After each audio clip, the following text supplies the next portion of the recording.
Good morning बच्चों। साई राम। आज हम अपने हिंदी विषय के रिवीजन पार्ट को लेकर फिर यहाँ उपस्थित हुए हैं। बच्चों, इसके पहले वाले कालांश में हमने जो हमारा रिवीजन किया था उसमें हमने कविता से संबंधित किया, फिर उसके बाद हमने पाठ भी देखा और पूरक पठन भी देखा। तो एक पूरक पठन और कुछ व्याकरण हम इस कालांश में देखेंगे इस रिवीजन में।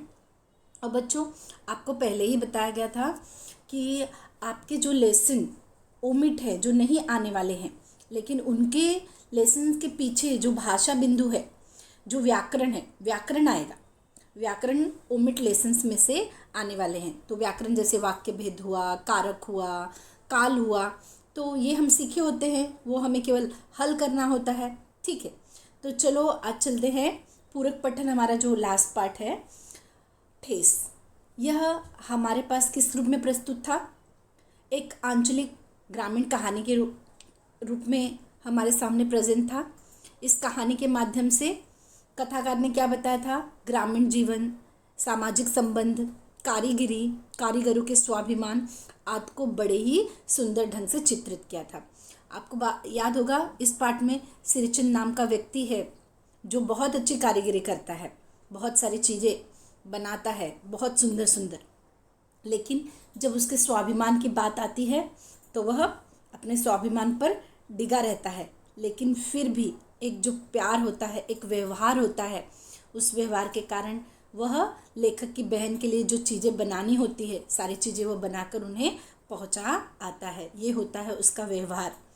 तो हमें हमेशा जो कारीगर होते हैं, कलाकार होते हैं, उनके स्वाभिमान को कभी ठेस नहीं पहुंचानी चाहिए। ठीक है।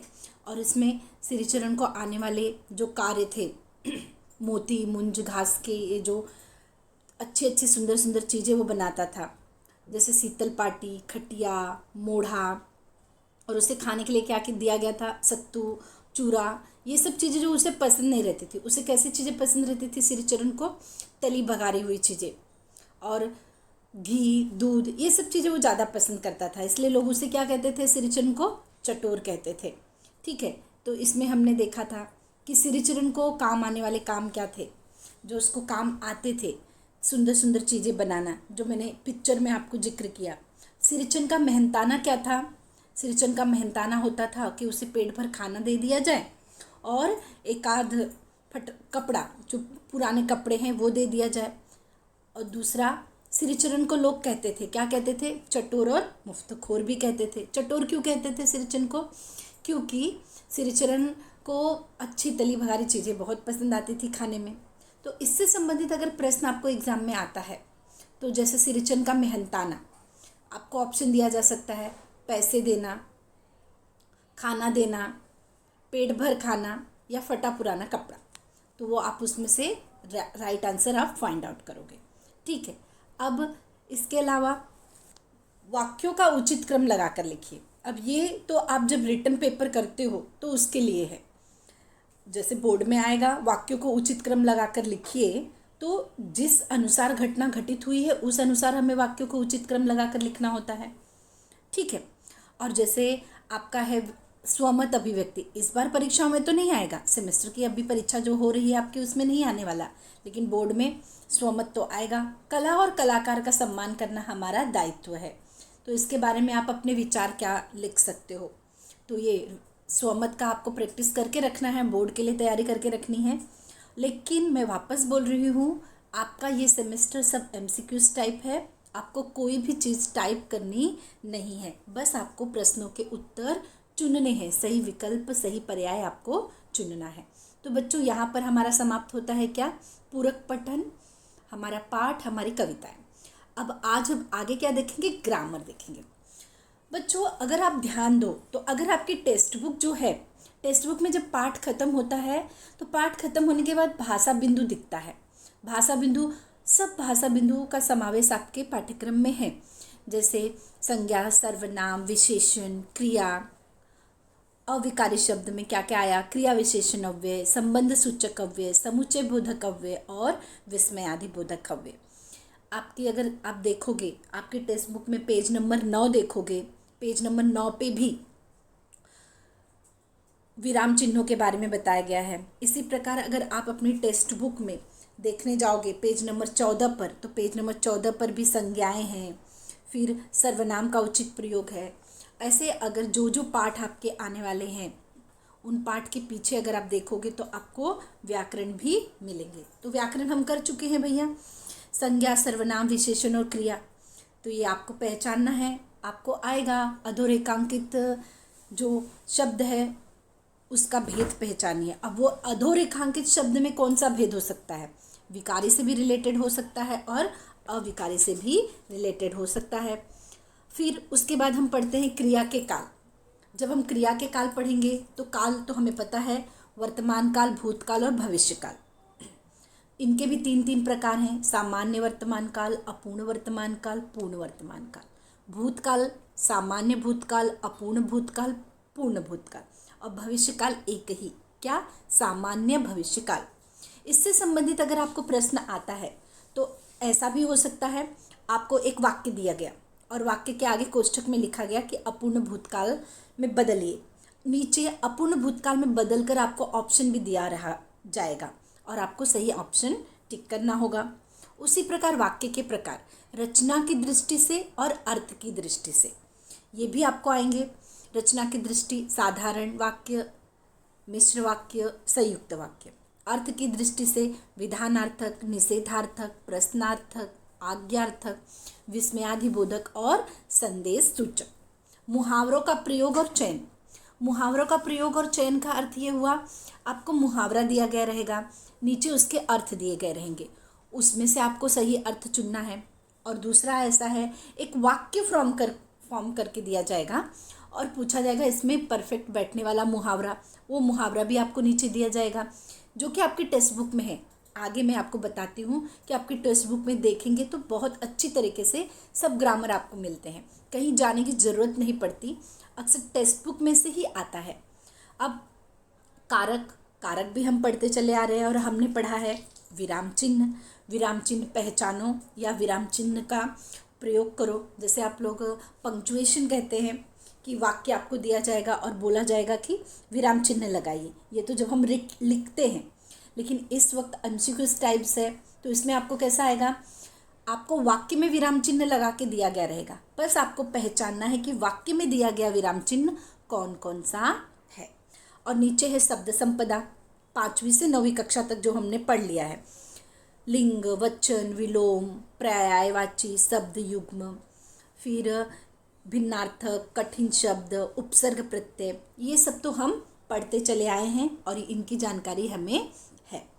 अब हम बढ़ते हैं सबसे पहले, अब विराम चिन्ह। अगर आप देखोगे बच्चों तो आपकी टेक्स्ट बुक में पेज नंबर 9 पर ये विराम चिन्ह दिए गए हैं। आपको ये विराम चिन्ह, जैसे पहला है पूर्ण विराम, योजक चिन्ह, प्रश्नसूचक चिन्ह, अर्ध विराम, अल्प विराम, विस्मयादिबोधक, सिंगल इन्वर्टेड कॉमा को हम क्या कहते हैं, इकहरा अवतरण, डबल इन्वर्टेड कॉमा को कहते हैं दोहरा अवतरण, ये जो कटकुट का निशान है इसे कहते हैं अपूर्ण सूचक, फिर लंबा सा लाइन है, फिर बीच में शून्य है, फिर लाइन है, उसे कहते हैं समाप्ति सूचक, फिर छोटा छोटा डॉट करके है उसे कहते हैं स्थान सूचक, फिर छोटा कोष्ठक, बड़ा कोष्ठक, फिर इसे कहते हैं त्रुटि चिन्ह, फिर उपविराम और स्थान सूचक। तो ये रहे हमारे विराम चिन्हों के नाम। अब हम बढ़ते हैं इस प्रकार, इसमें है निम्नलिखित वाक्य में आए हुए अव्ययों को रेखांकित कीजिए और उनका भेद लिखिए। क्या करना है, हमें अव्ययों को रेखांकित करना है और उनका हमें भेद लिखना है। अब जैसे गाय को घर के सामने खूंटे से बांधा, आपका सिंपल सा है, अगर आप चाहो तो आप अपनी टेक्स्ट बुक ओपन कर सकते हो, यहाँ पर हम धीरे धीरे इस चीज़ को हम सॉल्व भी कर सकते हैं। इसमें पूछा है कि अब आपको पहचानना है, आपको घर के सामने, गाय को घर के सामने खूंटे से बांधा, तो के सामने कौन सा अव्यय होगा, के सामने संबंध सूचक, वह उठा और घर चला गया और समुच्चय बोधक, अरे गौशाला यहाँ से 2 किलोमीटर दूर है, ये कौन सा अव्यय होगा हमारा, अगर हम पहचानने चाहें तो विस्मयादिबोधक। तो इसी प्रकार अव्यय के भेद आपको परीक्षा में कैसे दिए जाएंगे, जैसे वह उठा और घर चला गया। परीक्षा में दिया जाएगा, दिए गए वाक्य में से अव्यय पहचान कर उसका प्रकार चुनिए। तो आपको खुद ही, अब वह उठा और घर चला गया, इसमें आपको अव्यय पहचानना है और है, ठीक है। नीचे आपको ऑप्शन दिया रहेगा, क्रिया विशेषण अव्यय, संबंध सूचक अव्यय, विस्मयादिबोधक अव्यय। तो जो अव्यय आपने फाइंड आउट किया है उस पर आप टिक करेंगे। इसी प्रकार ये है कारक का, चाची अपने कमरे डैश निकल रही थी। चाची अपने कमरे से निकल रही थी। कारक क्या है, से। निकल रही थी मतलब अलग हो गई, तो अपादान कारक। आपको ऐसे भी पूछा जा सकता है, मैं बंडल को खोलकर देखने लगा। पूरा वाक्य दिया गया और आपको पूछा जाएगा कि इसमें कारक पहचानो। लिखा रहेगा कर्म कारक, अधिकरण कारक, संबंध कारक। तो मैं बंडल को खोलकर देखने लगा, को देखने लगा, तो ये क्या हो गया हमारा कर्म कारक। नेक्स्ट है आवाज डैश मेरा ध्यान बटाया। आवाज ने मेरा ध्यान बटाया। फिर हमारे शहर में एक कवि है। हमारे शहर में एक कवि है, ये कौन सा कारक है, अधिकरण कारक है। बच्चों अगर आप देखोगे तो आपके टेक्स्ट बुक में पेज नंबर 87 पे है कारक। कारक आपके एग्जाम में आने वाला है। तो इस प्रकार आपका कारक हो गया। किस ढंग से प्रश्न पूछे जा सकते हैं। अब हम आते हैं मुहावरा। जैसे बच्चों मैंने आपको पहले ही कहा, जब हम मुहावरे पे आते हैं तो मुहावरा आपके सामने है। निम्न वाक्यों में अधोरेखांकित शब्द समूह के लिए कोष्ठक में दिए गए मुहावरे में से उचित मुहावरे का चयन कर वाक्य फिर से लिखिए। अब ब्रैकेट में आपको मुहावरा दिया है, ठीक है। अब जैसे एग्जाम में ही आपको दे दिया गया, पहला, करामत अली हौले से लक्ष्मी से स्नेह करने लगा। अब बच्चों आप बोलोगे करामत लक्ष्मी वाला पार्ट तो हमारे पास है नहीं, लेकिन यह ग्रामर से रिलेटेड है तो ग्रामर तो आएगा, मुहावरा तो हम बरोबर फिट करना हमें आना चाहिए। अब यहाँ पर आपको शिक्षिका ने एग्जाम में दे दिया, करामत अली हौले से लक्ष्मी से स्नेह करने लगा। स्नेह के लिए मुहावरा क्या आएगा, दुम हिलाना, हाथ फेरना। तो क्या आएगा, स्नेह से उसके ऊपर हाथ फेरने लगा, ठीक है। सार्वजनिक अस्पताल का ख्याल आते ही मैं भयभीत हो गया। अब भयभीत हो गया के लिए क्या आना चाहिए, तिल मिला जाना, दुम हिलाना कि काँप उठना। क्या होना चाहिए, काँप उठना। तो इस प्रकार सही मुहावरे का आपको चयन करना होगा। ये रहा। और दूसरा, जैसे मुहावरा दिया है और आपको क्या करना है, उसका जो अर्थ होता है वो उस अर्थ के बारे में आपको लिखना होता है। जैसे यहाँ पर दिया हुआ है गुजर बसर करना। अब गुजर बसर करना का अर्थ क्या होता है, गुजारा चलाना। गला फाड़ फाड़ कर रोना या गला फाड़ना, जोर जोर से चिल्लाना। कलेजे में हुक उठना, दुख होना। तो इस प्रकार आपके जो ये मुहावरे हैं, ये मुहावरे भी आपके टेक्स्ट बुक में बहुत ही अच्छे तरीके से दिए हुए हैं। अब आगे देखते हैं। अब अर्थ के आधार पर निम्न वाक्यों के भेद लिखिए। जैसे पहला है, क्या पैसा कमाने के लिए गलत रास्ता चुनना उचित है। राष्ट्र में क्या लगाया है, क्वेश्चन मार्क। तो ये कौन सा वाक्य होगा, प्रश्नार्थक। दूसरा, इस वर्ष भीषण गर्मी पड़ रही थी। तो विधानार्थक वाक्य। आप उन गहनों की चिंता न करें, आज्ञार्थक वाक्य। सुनील जरा ड्राइवर को बुलाओ, आज्ञार्थक। अपने समय के लेखकों में आप किन्हें पसंद करते हैं, क्वेश्चन मार्क दिया है, प्रश्नार्थक। सैकड़ों मनुष्यों ने भोजन किया, यह एक कोई कार्य हुआ है, तो विधानार्थक। हाय कितनी निर्दयी हूँ मैं, हाय मतलब ये विस्मय, तो विस्मयार्थक। काकी उठो भोजन कर लो, ये और आज्ञा दिया जा रहा है। वाह कैसी सुगंध है, यह भी विस्मयार्थक। तुम्हारी बात मुझे अच्छी नहीं लगती, नहीं वर्ड डाला है तो ये क्या हो गया हमारा निषेधार्थक वाक्य। तो इस प्रकार अर्थ के आधार पर वाक्य के भेद। अब हम पहुँचते हैं रचना के आधार पर वाक्य के भेद पहचान कर हमें लिखना है। अब जैसे पहला है, अधिकारियों के चेहरे पर हल्की सी मुस्कुराहट और उत्सुकता छा गई। तो ये कौन सा वाक्य होगा, फाइंड आउट करो। दूसरा है हर ओर से अब वह निराश हो गया था। सिंपल वाक्य, सरल। उसे देख देख बड़ा जी करता कि मौका मिलते ही उसे चलाऊं। यह कौन सा वाक्य हो गया? कि आया है, तो ये हो गया हमारा मिश्र वाक्य। वह बूढ़ी काकी पर झपटी और उन्हें दोनों हाथों से झटक कर बोली। उन्हें और आया है, तो ये हो गया हमारा संयुक्त वाक्य।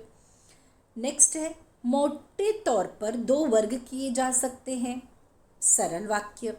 अभी समाज में यह चल रहा है क्योंकि लोग अपनी जीविका शरीर श्रम से चलाते हैं। यह हो गया हमारा मिश्र वाक्य। तो बच्चों, इस प्रकार हमने हमारा ग्रामर देखा कि ग्रामर में हमें क्या क्या चीज़ें आने वाली हैं, किन किन चीज़ों का हमारा समावेश होने वाला है, और ग्रामर जो है सब हमें पढ़ना है और सब ऑब्जेक्टिव्स टाइप ही आने वाला। अब हम काल देखते हैं। जैसे आपके सामने है, कोष्ठक की सूचना के अनुसार निम्न वाक्यों का काल परिवर्तन कीजिए। पहला वाक्य है अली घर से बाहर चला जाता है। तो यह हमें किस में परिवर्तित करना है? इसे हमने परिवर्तित करना है सामान्य भूतकाल में। तो कैसे करेंगे? सामान्य भूतकाल में था थी थे नहीं लगता, तो आएगा अली घर से बाहर चला गया। उसी प्रकार दूसरा है आराम हराम हो जाता है। आराम हराम हो जाता है, इसे पूर्ण वर्तमान काल और सामान्य भविष्य काल में चेंज करना है। पूर्व भविष्य काल नहीं, सामान्य भविष्य काल, क्योंकि हमारे पास एक ही है सामान्य भविष्य काल। तो सबसे पहले हम चेंज करते हैं पूर्ण वर्तमान काल में। पूर्ण वर्तमान काल में चेंज करेंगे तो कैसा हो जाएगा?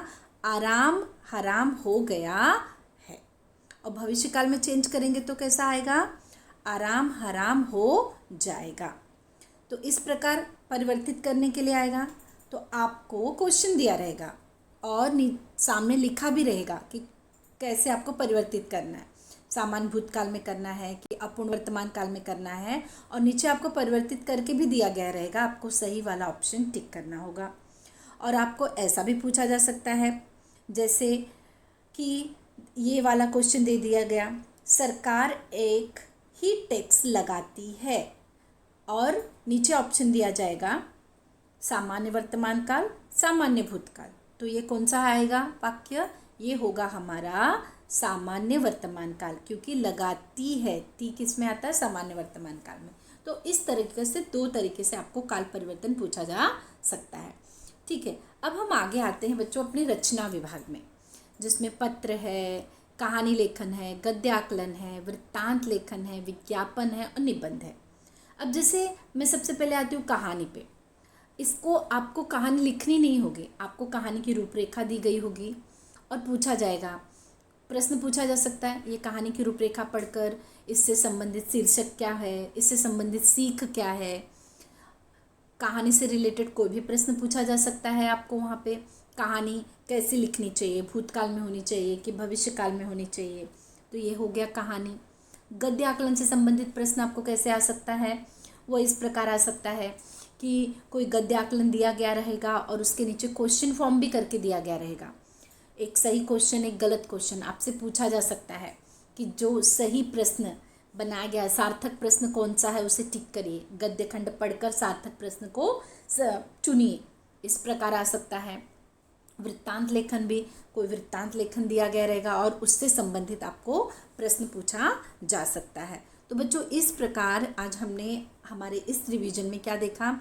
हमारा एक पूरक पठन जो रह गया था वो देखा हमने, और व्याकरण से संबंधित चीज़ें देखी कि किस प्रकार के व्याकरण हमें हमारी परीक्षाओं में पूछे जा सकते हैं और किस प्रकार हमें करना है। उम्मीद है बच्चों आप लोग को समझ में आ गया होगा। आप लोग ने अपनी परीक्षा की तैयारी भी बहुत अच्छे से करनी शुरू कर दी होगी। परीक्षा के लिए बहुत बहुत शुभकामनाएं। All the best. Thank you.